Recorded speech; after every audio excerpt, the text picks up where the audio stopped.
no, wrong screen. Whoops. Hello, everybody. Welcome back to the Bucket and Hoosier Show. What are you shaking your head for? I can't deal with you I'm a dad of sometimes. 3. What do you expect? I can't do it right all the time. A little organization, maybe? Goodness. No. I'm a dad of 3. You're a dad of 3. You know there's no organization in our I got it lives. all put. I got it all together all the time. Oh, my Never Lord. any mess ups. Well, welcome back, everybody. It's another edition of the Bucket and Hoosier Show here on a Monday night. I'm Mr. Hoosier, and he is Bucket. And as always, Bucket, how you doing, buddy? How was your quick trip to Montana? Good. Quick trip, yeah, we'll call it that. It was relaxing and it was nice and it was beautiful, and the sun is up from 5 a.m. to 10:30 p.m. and I felt geez. refreshed. And then I came home and pure chaos ensued. So I'm here for it, and I'm there for it, and I'm everywhere all the time. It seems like. Like you just, so I was riding in the car with my buddy today. We had to take like an hour drive for work stuff today, and we're driving back, and he is in his mid-30s, no children, right? He has a house. He has 4 vehicles. One of them's an Evo. One of them's Subaru STI. The other one is his old Prelude, a nice Lexus. He's like, "What are you gonna do when you get home?" I'm like, "I'm gonna walk into a circus. That's what I'm gonna do. It's gonna be just a straight circus. There's no time off. As soon as I walked through the door, I started eating food. And what did I do? Oh, I was hiding a John Cena action figure and a Barbie because my kids wanted to play hide and seek, and I just wanted to eat. So improvise, right? Like, oh yeah, we'll play hide and seek. I'm gonna go hide these, and then you guys can go find them. And But would you change it for anything in the I world? would That's not. the question. That's 100% would not. Oh my Totally. Lord. But what a weekend though in RLCS. If you're not a fan of Huggin Mode, I hope you are now, because they looked fantastic for EU this weekend, and it was really another statement as we get closer to the major of NA's in trouble and EU just looks really good.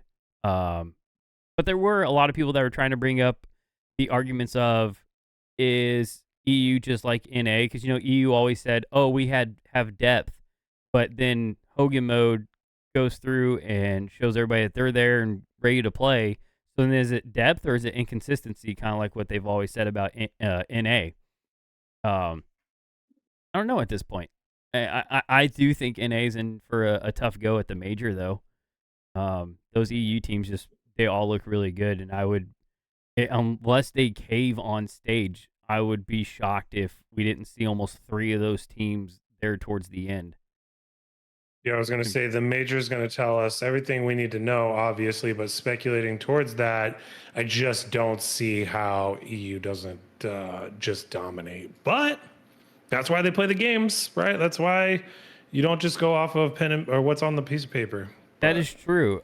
That is why you play the games. Also, this weekend was the draw too. Rizzo able to put out another great tournament, as long as Twitch doesn't keep changing their rules, and hopefully they don't change the rules back and mess that up for those guys. But Shopify Rebellion takes it 3-2 over Fury in the grand finals. So I don't know. It was a wild weekend. We just talking about inconsistency. It just feels like Rocket League has a huge inconsistency across the board. But that's been highlighted. I don't know. Did you see that? I kind of got in a little chat with, I won't say a chat, but Rise did respond to a question that I had in a tweet talking about what's the difference between NA and EU. And, like everything we've heard in the past year, it's always, oh, NA is full of egos and no one wants to talk to each other and a status thing. And Rise says that that's basically out of EU now, and everybody's kind of on the same level playing field, wanting the region to be good so that they can be NA. So it's almost like EU has banded together to just improve each other just to put EU at top. And I wonder if we'll ever get to see that in NA. I think and maybe this segues into what our whole purpose of today's podcast is about, but they are leveling themselves up in more ways than just the norm, right? Like there was what can we do to be a better team, and then how can we play more mechanically, and then maybe we need a coach, and then maybe we need to do this. And they're starting to stack these things on top of each other to be a complete dominating force in the world, because the competition's getting higher. So they have coaches and mental coaches and all of these things. And that's what brings us to where we are today in the scene. I think EU's at the forefront of that. EU definitely seems to be at the forefront. I mean, one of our fantastic guests that we have on the show, Professor Prof, I mean, he's working with Moist now.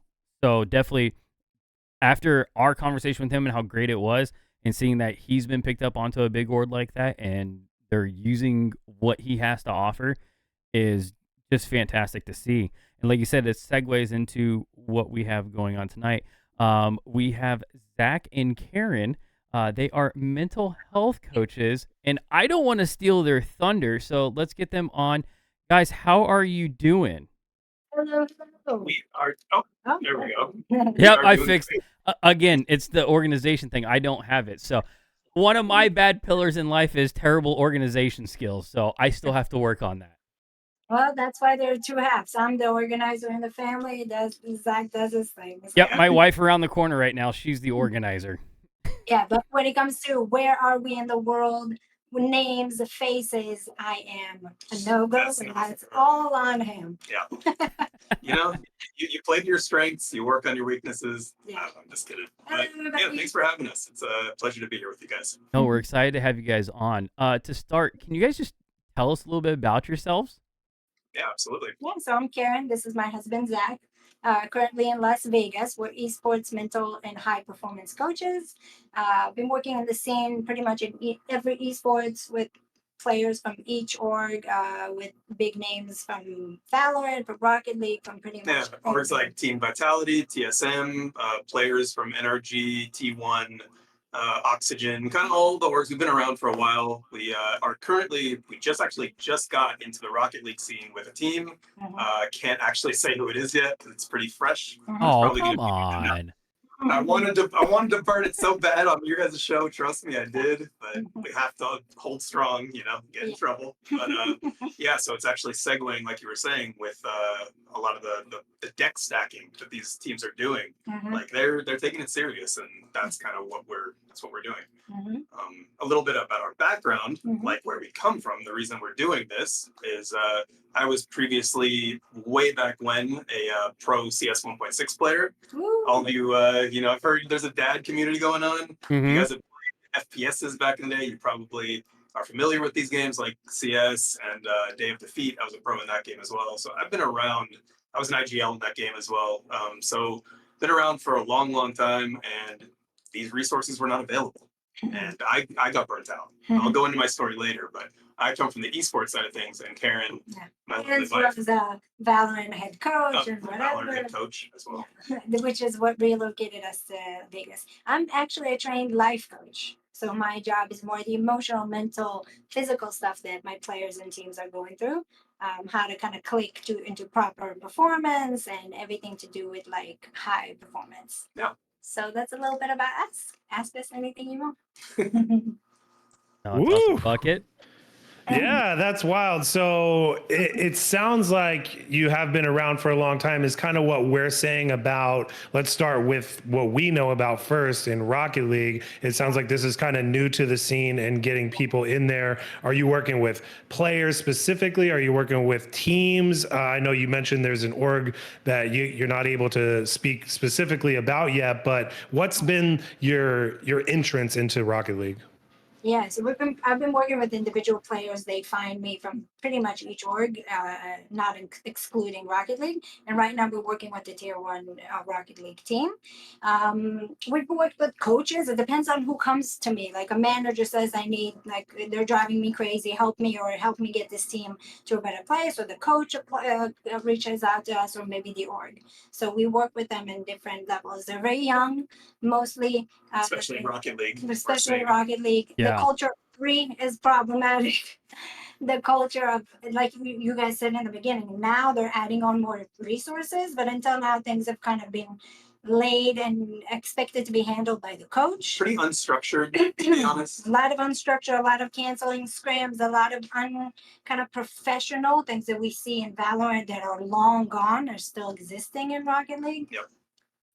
Wait, hang on. Okay, hey. I'm gonna stop you there because the Valorant professional scene has barely been around. It's not even a year. It's been a year, right? Yeah, it's fairly new. And from what you all are already finding, the level of we'll say professionalism is up here, and Rocket League is not even close.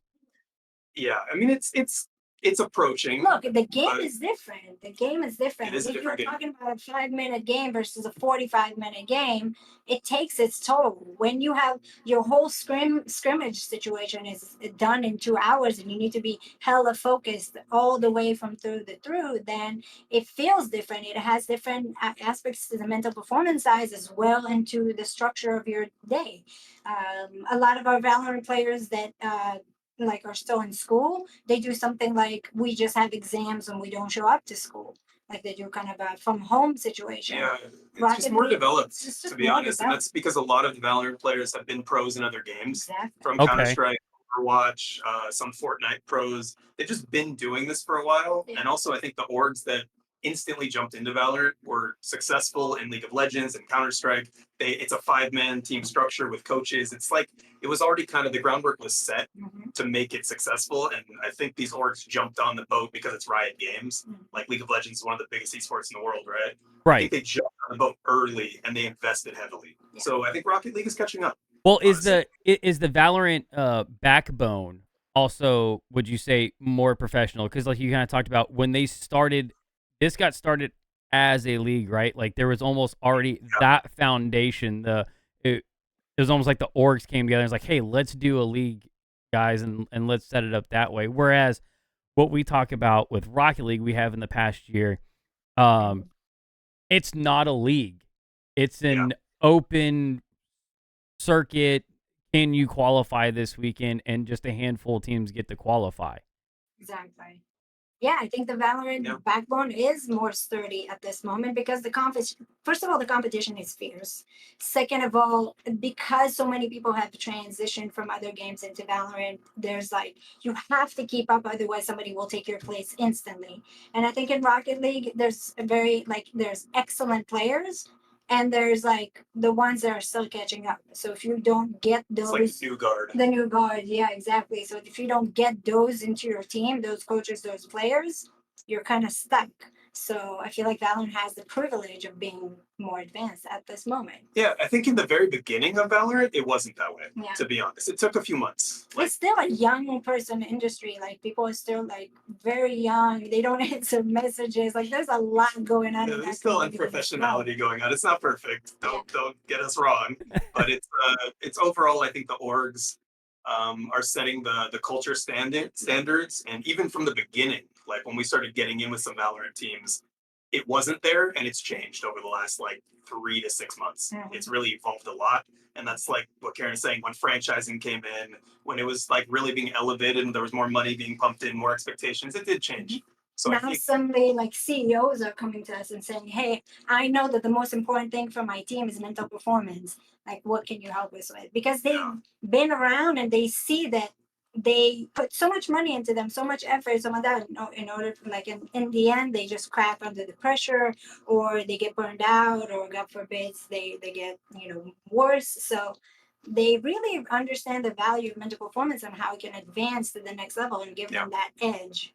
Like you said in the beginning, it's like, and they feel that in the moment it's not going to be a long-term investment in the beginning. Let's invest in the analysts and in the coaches. But now they understand that all of that could be done better with the help of mental performance. And that's where we come in. So let's talk about that a little bit. Talk about how you what techniques you use, like what things do you bring to have these kids or players, or some of them are probably young adults at certain points in different levels, but what things do you have them do that brings them up? Like what's a typical session like? Great question. Great question. So basically, before we work with anybody, we have them fill out like an evaluation form. So it's a bunch of questions that get me to understand where their mindset is. Now, if a regular person would read the questions, they'll be like, and It's like basic questions. question. But when I read the questions, I know exactly why I'm asking them. It's like showing me exactly what I need to know.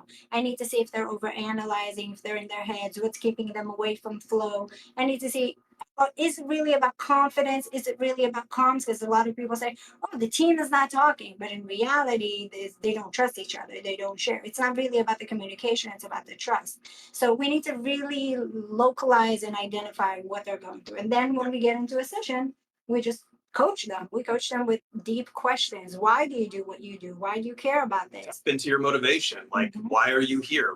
You're choosing to play Rocket League professionally. You could go out there and, like we were talking before the show started, go play baseball with your friends. Have a great life. Why do you want to do this? Do you actually want this? Because other people are gunning for your job.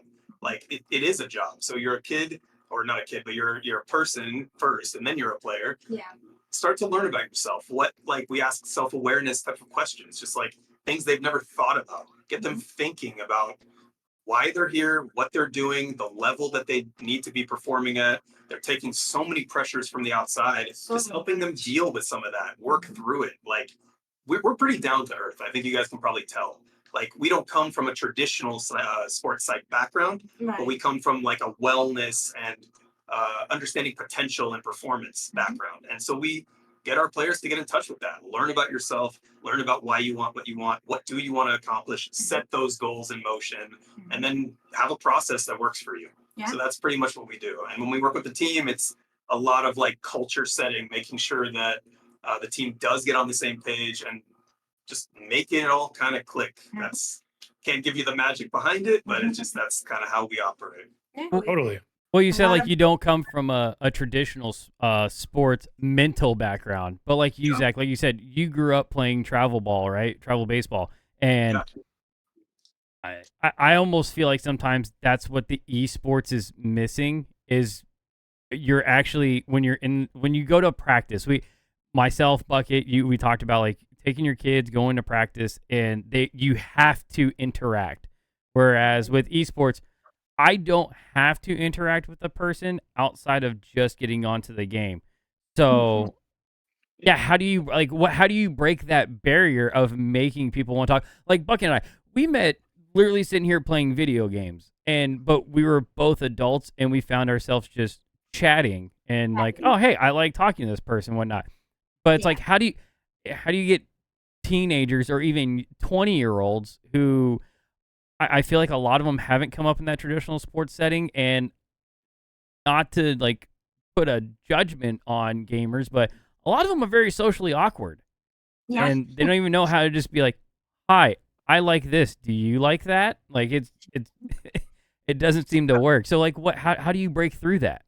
Yeah, so we get in there. First of all, we start with everybody's on camera. You can't hide when the camera is on. That's the first step. That's you huge. have to be you on camera. Voice is on all the time, and except when they scream. Don't get it twisted. We get met with resistance in the beginning, but I don't look good. I don't feel comfortable. I don't care how you look. I just want to connect with you, right? So we break that first barrier. Like, be okay with seeing that you're not just behind a screen, and you're going to be at LAN with these teammates. If it's a high-profile team, you're like sociality, like being a good teammate, being a good friend, it's a part of it. So we start to break that barrier just through that, getting them in front of it, talking to each other, definitely team building exercises and making sure they get out of their shell. And it can be a little challenge at times depending on the personalities, but it really comes down to bringing common goals into focus and like commonality. What are you here? Like you said, what are you here for? Why do you want it? And this is your group of people that you're with. If you're choosing to be with them, amazing. Go be with them more. Do more things together. Learn about each other. Share with each other, and just open that conversation. If you're not, if you've been placed together on like a tier 1 org, like first of all, you have a common goal of getting to Worlds, for example, or winning Worlds. So just start with that, and then start learning how to talk to each other. We just open. Basically, we kind of take a lot. To be completely frank, with the younger kids, which we're dealing with right now in Rocket League specifically, it's fresh because we just dealt with it like literally this week. A lot of it comes down to just kind of putting ourselves in the fire, like take some of the pressure off of them, help them see that being human can be fun, it's light, enjoy it. There's another side to it, and then just let them be themselves. And it all kind of starts to come out. Yeah, I'll teach you guys a little trick that we use. We call it motivate through leverage. Motivate through leverage. What does that mean? We come in there and we find out what they care about. And then we motivate them through that leverage. Now, it's different talking to somebody that cares about winning than somebody who cares about getting their team together and getting to feel equal and to getting to feel good and safe and to share. So you got to find out what they really want, because as young as they are, they want something. Mm-hmm. They're going after something, and you got to find that out. And you got to just speak their language. Yeah, that's literally what it is. It's not the manipulation. It could sound like manipulation. No, speak their language. Like, learn who they are and just connect with them. It starts with connection, which is, I think, what you said. Even if it's manipulation of the mind. Right. It's not manipulation of them. Well, it's almost kind of like it has like this little tremblings of just being a parent, because you do the same with your kids. Like, fine, you want to play. You guys don't have kids yet. Yeah, like I'm sure, Bucket, you can attest to the same thing. It's like, hey, what are you doing? You want to come play with my kids, you're saying? Wait, no, ew. They're looking for people to play with them all the time. Yeah, They never stop. They never stop. They're always gonna go. But yeah, like you kind of said, it's that. What do you want to do today? Well, I want to go play Fortnite. Well, cool. I have X, Y, and Z that we need to get done. So before you can do that, we need to get that done. Yeah. All right, but yeah, it's kind of like the same thing. I can see where you're going with that. Eventually, they learn to like it, right? Not maybe so much chores per se, but right. like they learn to see the value, and that's what if you want to make somebody perform in esports, in really anything in traditional sports, you have to make them see that there's value in doing something. It's going to be helpful for them. That's in the workplace too. Absolutely. Yes. Absolutely. Like any new thing you're bringing on, if it's something new, I've seen it so many times where it's like, hey, here's new thing. Well, that's stupid, because all you did was tell me it's new thing, and I don't like new thing. Oh, it's gonna get us here, and then I'm gonna benefit this way. I like new thing now. Let's do that. Yes. Nobody likes change for the sake of change. And I'm not gonna lie, like a lot of time it takes the hardness of the world to get them to fall in order to go back and want it again. Yeah. Oh my God, I love that. There's a lot of maturing that comes through competitive sports or esports. Yeah. Yeah. Life is a great teacher when it knocks you down. Because when you're confident, you get complacent sometimes when you win. We just had that with other teams that we were working with. You have to have that hunger. You have to have that constant like drive to go after it at the same level. Because the easiest thing would be to cancel a session, or to say to take it half in, not really practice the homework or whatever the assignments that we give you. So it's really about you. A player or a team will only succeed as much as they are willing to invest. Yep. So, and a lot of the times it's really like a family dynamic. I bring some of my, feminine mommy energy. He can bring some of his masculine, and even the coach. We train them how to put their father hat on while they're playing. Sometimes one of the players turns out to be like the older brother or sister. Yeah, there's dynamics going on for sure. Girl team, yeah, it's just super family. We even have them laugh about it. Like, families can be dysfunctional. They're not perfect. We're not going to always like being around each other, but we want to always have each other's backs. Then you can speak their language. Like, okay, I can get behind that, and then the work can start. So. Yeah, families are dysfunctional, and they're 100%. Not can be. They 100% are. You guys made so many good points. It's hard for me to touch on all of them, but the camera thing's super funny to me, because you'll see in live events where one guy will just point at his forehead, and you're like, he just definitely doesn't want to be on camera. Motivating through leverage. That's kind of like a marketing thing that a lot of people use. Emotions sell more than anything else. So they try to touch on that stuff. But I think the biggest point that I kind of want to move forward here is like your guys' non-traditional background, like Hoosier was talking about, is not just necessarily what it was, but what it is. It's not they're coming into a session because they have some huge problem, or you're trying to fix something, where some people would traditionally go to see a therapist or something like that, but you're trying to help them along this new path, and they just don't have that life experience or maturity. Can you kind of speak to that a little bit? Is that kind of what you see the most, like the driving, like how you get them to the next level? Yeah, a lot of these sessions are therapy sessions, therapeutic. Okay. But I believe that you start with the core issue and then you allow the transformation to kind of spread its wing and the pebbles kind of continue into where you have the struggles or the issues. And then we touch on to performance because every time somebody comes to me and says, well, I can't play this, I can literally in 2 seconds tell you where in their personal life it's coming from. So it always is connected. It always is coming from. Yeah, there's definitely a level of psych behind it. Oh, absolutely. It's just not like we basically try to take the edge off. Where I don't know if other performance coaches run into this because of their background, but we've talked to some of the players we've worked with, and they do get a little intimidated by certain sports psychs coming in. Yeah. They feel like they're getting analyzed, psychoanalyzed, and nothing against analyze them, just quietly. Yeah, we just do it from a gentler place, and we try to speak their language. That's our approach. Yeah. So, for example, I had a player last week. They were telling me, okay, like I can't talk, I can't say what I actually want to say to my teammates. And then we worked for a second, and we basically afraid of how they're going to react. They don't want to piss them off. They don't want to get them make them lose their confidence. So exactly. So we talked for a few minutes. We discovered that, and then we realized, okay, we go a little backwards, and we realized, oh, okay, you lost a friend when you were super honest, and they never talked to you again. So that kind of scarred you. Okay, but what's better to remain with that scar, or to kind of say what you want? Like, what's worse, to stay with the unspoken truth of myself, or to move forward with what you want to say? So we kind of start working on that.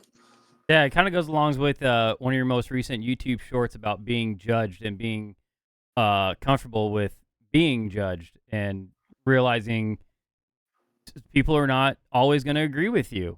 And there's nothing wrong with that, especially if what you're saying is sound and is logical and makes sense. Like it can come from a very good place. Doesn't mean a person's going to take it the right way. So yeah, yeah, you guys probably get into some really deep stuff with some of these players. 'Cause I can only imagine the grouping of individuals from 15 to 20 right now in life who grew up on the internet.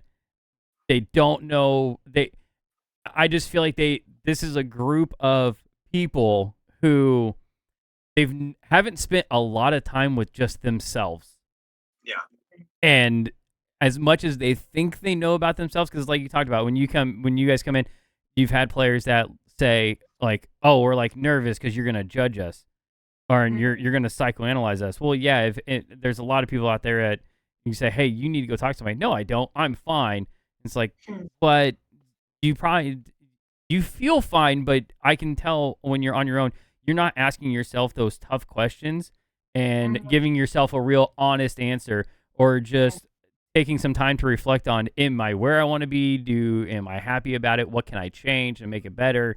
Yeah, like I know for me, I've talked about it a couple times on this show.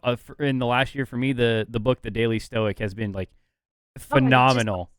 It's great to hear. I love it. Yeah, and like I suggest that anybody who's not if you're not really comfortable with religion, then you should be able to find a home in that. But it's a home. It's a home, and I had that realization I think just a couple weeks ago, and I was reading it. Like I was going through one day, and I was like, well, if I really look at this, I can look at this kind of like a gospel reading for the week, going to Sunday mass, because I did grow up in a Catholic household, going to church. But none of those readings or the priest standing up there really resonated with me. But I'm reading this, and this does. It's along the same line. So it's not so much of, is your way of doing it right? Is your way of doing it right? It's, where can you sit and actually find yourself and realize who you are, what you believe in, and how you want to carry yourself in life. Exactly. You literally nailed it. Yeah. Like that's where our work starts. Yeah. Like that's what we have them do. And that's why our first session with whoever we're working with, after we obviously have their evaluation, so we have some kind of information about what they're going through, what they want to work on, who they are, what their coaches say about them, their personality. We have some basis of understanding.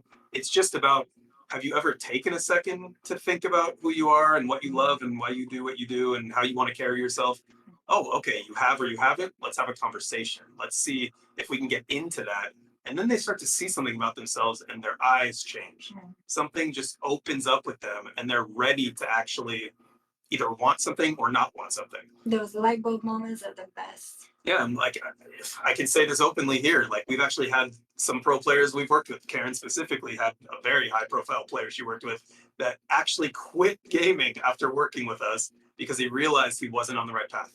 He realized like he wanted to go into a different arena, and he actually went back to school. He was pretty high profile. He made a lot of money. He had a name for himself. Don't want to reveal it. But he basically went back to school and got into sports psych. He wants to become a sports psychologist. He's completely shifting gears. That was something he cared deeply about, and he didn't even know. He was like, I'm draining away, getting kind of burnt out and a little bit depressed, and like wondering why am I feeling all these things? I just wasn't doing the right things that my heart wanted. And I do believe that our biggest struggles are supposed to prepare us for what we're meant to do. So I was able to make that connection for him.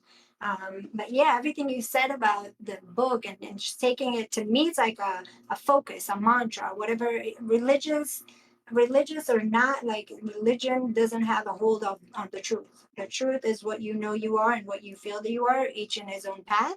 But I feel like reading that something, doing that something, having that session, doing your meditation. Zach coaches me, I coach him as well. Doing that something to focus you gets you more open minded to working on yourself and asking those hard questions. I have two mottos that I use in my coaching. One is that I only ask hard questions, so I apologize in advance. And two, that we don't leave performance to chance. It is something It's that is in your in control. control. So, And I think that's empowering. I think that's like every time you read that, every time you hone in on that, it fuels you. It makes you better. And you don't have to be over 20 to understand that. That's pretty simple. Obviously, if I'm working with a 25, I can say something like an inner dialogue, right? I can talk about the mental chatter. But if I'm talking to a 16-year-old, I can say the voice in the head. So it just Right. differs. everybody Right? can understand these basic things about themselves once they're able to actually see it. And you mentioned Hoosier that like maybe they spend all their time on the computer. Maybe they're not even social and they're with themselves, but they don't know themselves. They never take a look. So once they start being able to just have that like courage to actually see who they are and actually have that curiosity, like I said, it all opens up from there. And then you never know what you're going to get, but you can really help them reach their potential once they actually want to. I actually encountered a lot of different type of gamers. The ones that are social butterflies, the ones that are super introverted, the ones that are super comfortable with themselves, the ones that are deeply spiritual. Like I have True. a handful of each. In a big amount of like diversity. I feel like it's not the same old. Maybe 3 years ago, I would encounter more the same type of player in the grand scheme of things. I think today it's completely different. Maybe I would understand. I remember making about 3 years ago a kind of an idea of a template of why is esports, why is mental performance so important in esports, and why is esports attracting to us. Because it's fun, because it's an out of the box thinker. You are like introverted, so you don't kind of feel like you belong anywhere else. You go into esports or whatever it is. But today I see everything from everything. I don't think we have a type anymore. Yeah, things have definitely evolved in esports. That's for sure. It's changed a lot. Yeah, it is.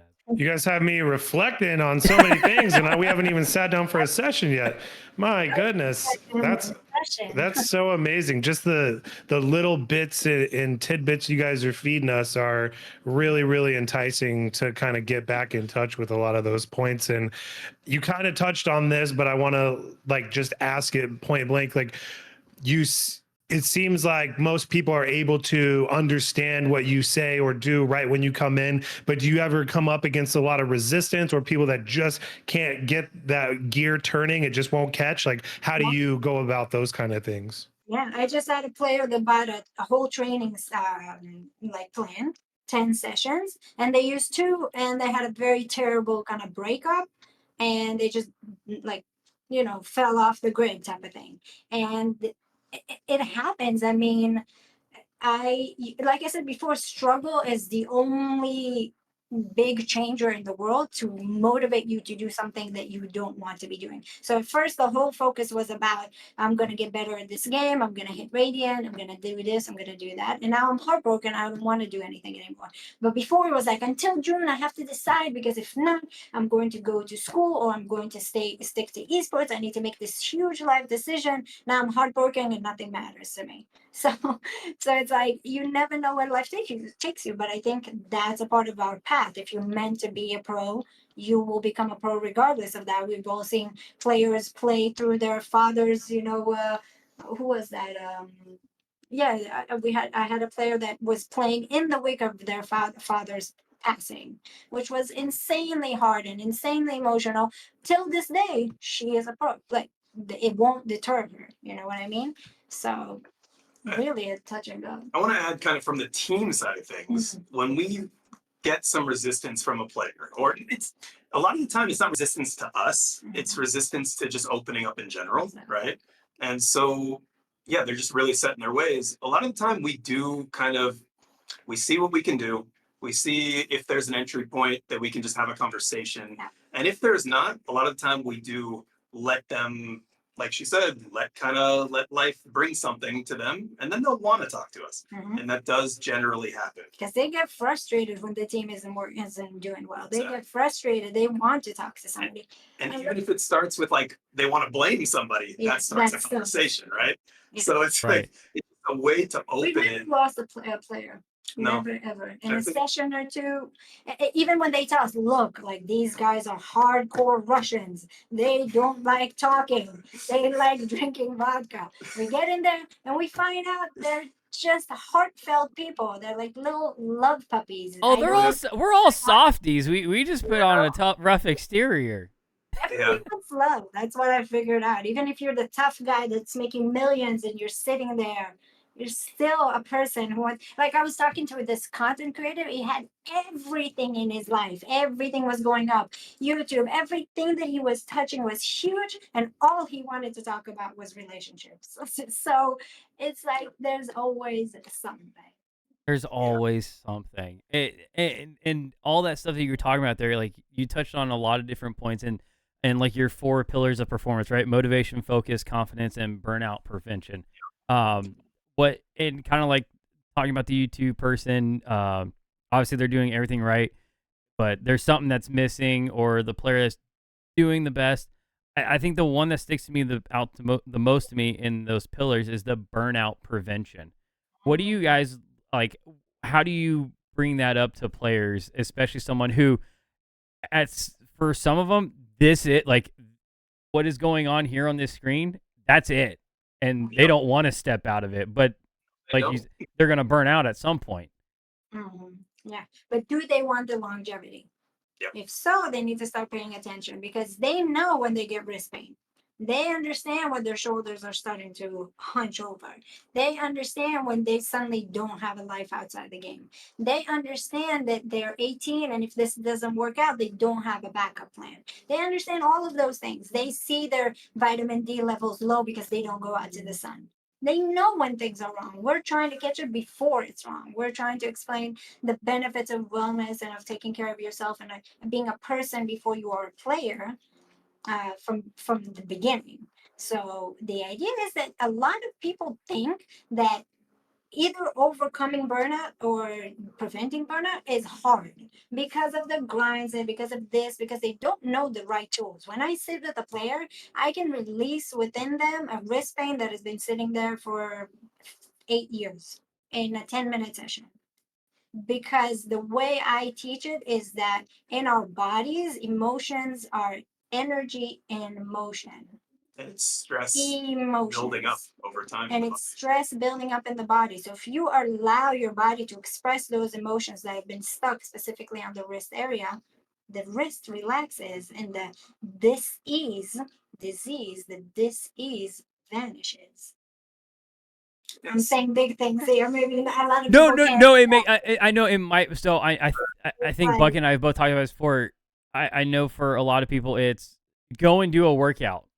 Go and get that out of your system. Just do something that takes whether it's meditation or working out, but makes you just breathe for a second, and like you said, just let all of it go. Yes. Yeah, I mean that's like I think she touched on it. It's you just what do you choose? Like you have a choice in this life. We make sure they understand they like not only should they be accountable, but you have a choice. Like you can decide what you do. Like you decided to be a pro, or you decide to like want to actually grind the ladder and be the top rank, whatever your level is where you want to be. You have that choice, and so is pushing harder that could potentially lead to burnout, is that worth it at the end of the day? Yes. Or is taking like if you want a long career, like she said, you want this to like be a like you want to leave a legacy, you want to have something from behind. It's not just a few good paychecks and some good fond memories. If you want more than that, maybe you should look a little bit differently at it. And like one of our pillar is burnout prevention, because a lot of time you can't catch it. So we just help them see, okay, are you, no matter where you are, if you're too far gone with, like you were saying, wrist pain, first of all, we can help you release that, but we also want you to understand what caused that. Let's make sure we are aware of where that came from. It's all the overuse and holding the mouse really, really tight. It's like playing nonstop for 20 hours a day through the summer and not sleeping. And it's just a buildup of stress in the body combined with the emotional damage that you're doing from all of the whatever you're dealing with in your life. Exactly. So like there's that going on behind the scenes. We can help you see it, we can help you learn to work through it with it, tools to actually not do it anymore and not add more damage to yourself. But do you want that? Okay, you do. Let's see what we can actually do here. So it always comes down to that choice, and that's really the kind of the crux of our work. Is like we don't want to convince you of anything. We're not kind of trying to come in here and like hammer down your throat, preach mental performance. We're like, we can help you do whatever you want. We can help you be the best in the world. We can help you be happy. You tell us where do you want to go with that? You can just be an outlet, and that's what a lot of people don't have. Yeah, for sure. Bucket.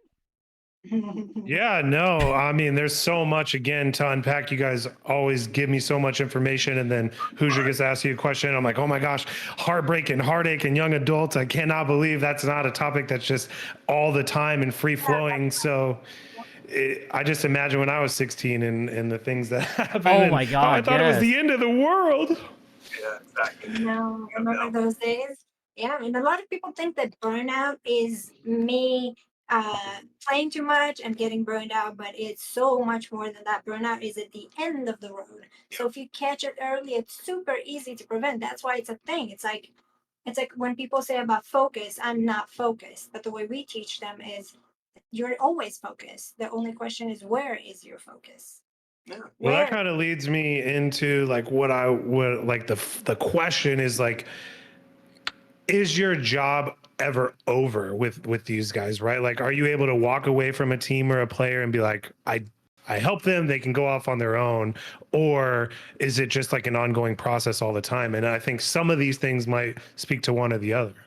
Yeah, it's actually a really good question. We've literally thought about this countless times because we believe that personal growth is never over. I think you can always develop. So like just from a straight up answer, that's what we believe. But we understand that working with a person, a process can have an end for sure. And then it can have a new beginning. So we have worked with players where we felt like it kind of ran its course, and not in a bad way. We just felt like there was kind of almost nothing else there at that time, and it was a good endpoint. Again, there was no more struggle to challenge that. Right. But if it's a player going for tier 1, from now when they're like tier 3, they're going to need us all the way. There are players that need a quick rescue. Just give me one session and talk to me and let me go figure out my stuff. There are teams that want like a boot camp. It's goal dependent. It is goal dependent, and like I said, it's kind of philosophically, no, the work is never done. So there's always more that can be done. But when you're working with an actual person, it is goal dependent. And it's like, where is their energy? Where's their mindset now? How do things change? We can pick it. Like sometimes we actually work with a team pretty intensely for like an extended boot camp for maybe a month, like 3 weeks or a month. And then we kind of drop off the grid for a month and we see where things are at, let them kind of balance out and see where it's at. So but they could message us months after or 2 minutes after and keep talking to us and keep engaging with us. So you're kind of always in, but you're never out. But sometimes it ends, but sometimes it continues. It really is a case by case basis. Yeah. I hope it answered your question. No, totally, it did, and that's that. I think that I was kind of alluding to that being the case, but like you said, there's almost never an end to what you believe is possible with a person, but also an end of a cycle or an end of a session or whatever the case is. Like that makes so much sense. I love that. Yeah. We've had them all. Yeah, definitely. We've talked to many different types of personalities and so many amazing people from all different backgrounds, and you encounter a lot. And like people go through different things, and you got to let them go through their journey. Sometimes, and sometimes like part of coaching. You guys, Bucky, you were saying you coach your kids in baseball, right? Yeah. Sometimes and I was a coach in Valorant. It's hard watching them struggle. Sometimes you do have to let them go and learn on their own, and then be that shoulder to come back to if they need you. So Yeah, when you're in that position and you know, like, you see the road it's going down, but and it's like, not the one you should go down. You should go down this one. No, I'm going down this one. Okay. Yeah. Well, this is gonna suck to watch, but you got to do it, just because you won't listen that time. But Being a coach is sometimes is the worst. Sometimes it's the best, but sometimes it's the worst. Like when we talk to coaches, we understand that when you watch your team play or your players play, we understand the love and horror combination that you are so proud but so scared for in every moment. It's like dreadful. And we get that. It's so hard to be from the sidelines. Even when you're coaching, you only have that timeout, that in between games moment to speak with them. But really, everything is about letting go in coaching. Yep. And fatherhood and everything. It's always about letting go. And I think actually the more we let go, the more they come to us. Yeah. That was a lesson we learned kind of earlier on in our coaching Pushing as individuals before we even started working together, because that was the best decision we ever made, was to team up and do this together. But when we were working alone, I think we learned to, like, through kind of some of our own experiences, to literally let go and just give them enough space to make their own decisions and then see where it goes. And if they don't want to come back for more, all good. If they do, we're there. And that's some of the deepest connections we made with our players, were those ones where we fully let go. When they keep coming back to us. And I'm going to say something hard that maybe is hard for fathers or humans to hear. From what I learned in my own journey, whenever you're trying to go at them and save somebody, I'll be honest, you're really trying to save yourself. oh, 100%. I would not disagree. My oldest Don't make is Bucket cry on yeah, stream, no guys. kidding. That's God, she's gonna not- get you're us not really allowed good to here. do that. But oh like my goodness. my oldest is a spitting image of me. Everything he does right now, like, I've talked to my wife, I'm like, he's this. Like, I'm seeing all this. Now, that is also me, like, pushing out there what I see. Is that actually what is happening? Not necessarily. You know, she opens my eyes a lot of times. I'm like, well, no, you saw that, but here's what also happens. Like, oh, so yeah, We you're. assume a lot. Oh yeah. Yeah. What was that you said, Karen? We assume a lot. Yes. I assume that would happen. Yes, 100%. Yeah, And God, I she's. think it brings to fatherhood and relationship and coaching, even marriage, it doesn't matter what it is to keep asking the questions.